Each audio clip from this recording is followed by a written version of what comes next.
Happy Tuesday morning. I'm going to talk about white privilege today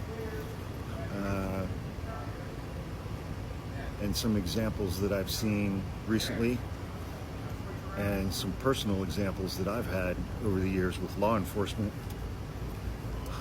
And conceptually, you know, people get really bent out of shape. People who look like me get really bent out of shape when you bring up the phrase white privilege. And they say it doesn't exist, it's not a real thing. It's an absolute real thing.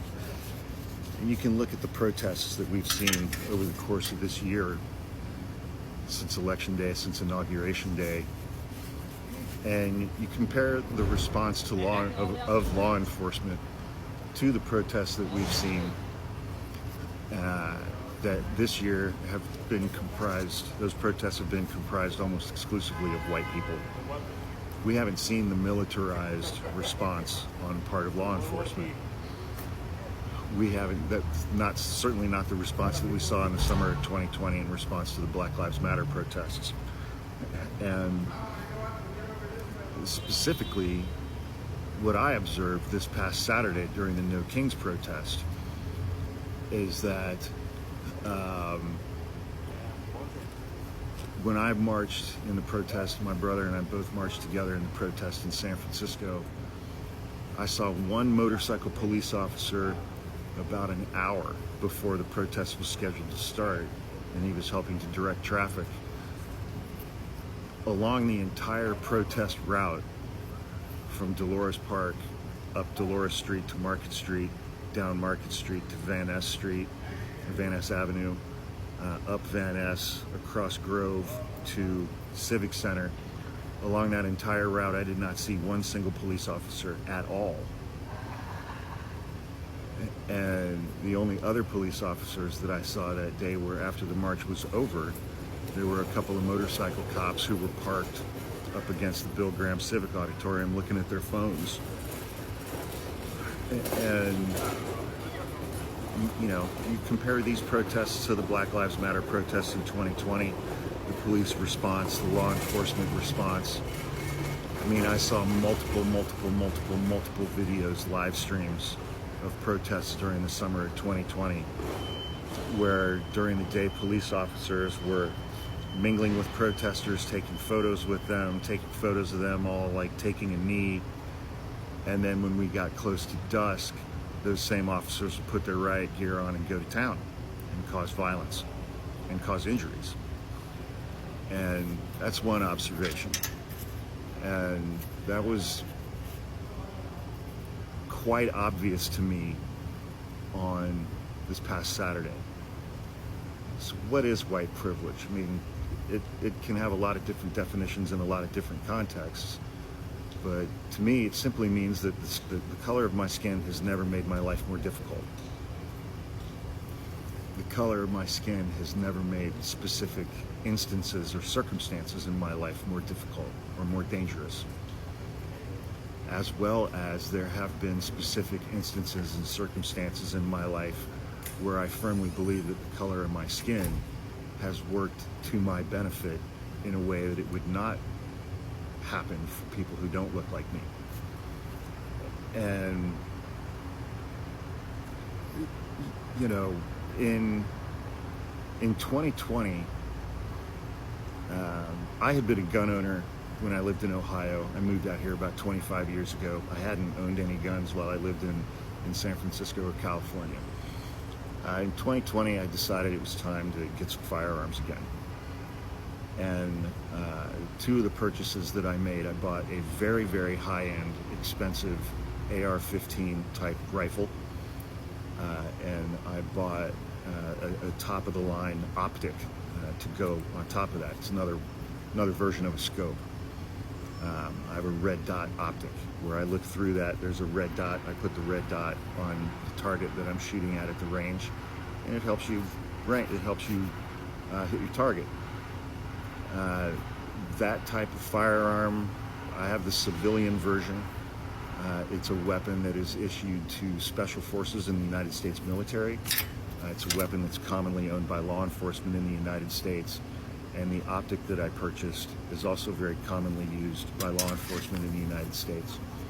Each of those items came with a sticker, and I put those 2 stickers on the bottom lower left corner of the rear window on my car, advertising that I am a gun owner and these are 2 of the things that I own.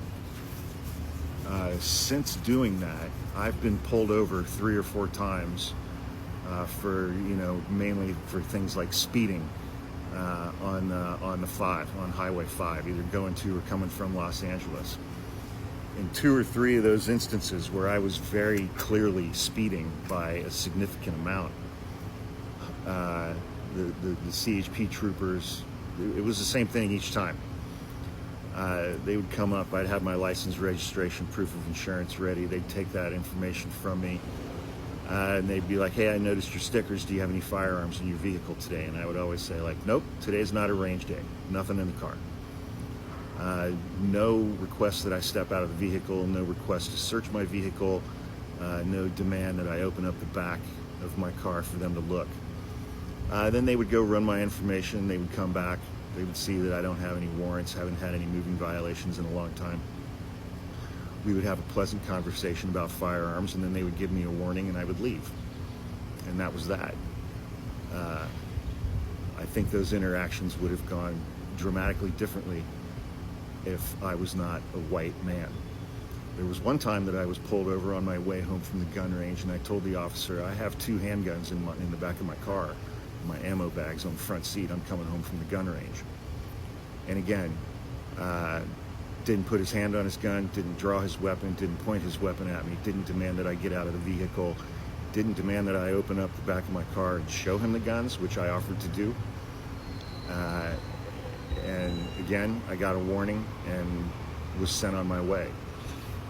And he didn't call for backup. There was none of that kind of stuff. There was no escalation of any kind. I'm not licensed to carry a firearm in the state of California. I had 2 of them in my vehicle that day. I was transporting them in a manner that was consistent with California law, but the officer involved in that stop did nothing to escalate it. Now I want to talk about a young man named Philando Castile, a 32-year-old African-American man who was fatally shot during a traffic stop outside of St. Paul, Minnesota on July 6, 2016. He's 32 years old. He was with his girlfriend and her 4-year-old daughter. Officers pulled him over because he had a broken brake light. One of the officers had previously radioed that he was going to pull over this car. The 2 occupants just looked like people that were involved in a robbery. The driver looks like one of our suspects.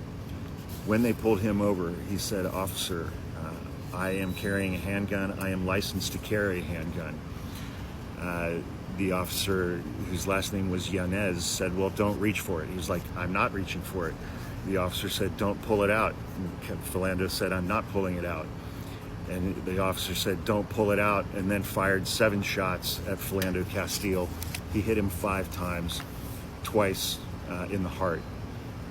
His girlfriend said, you just killed my boyfriend. She started live streaming on Facebook.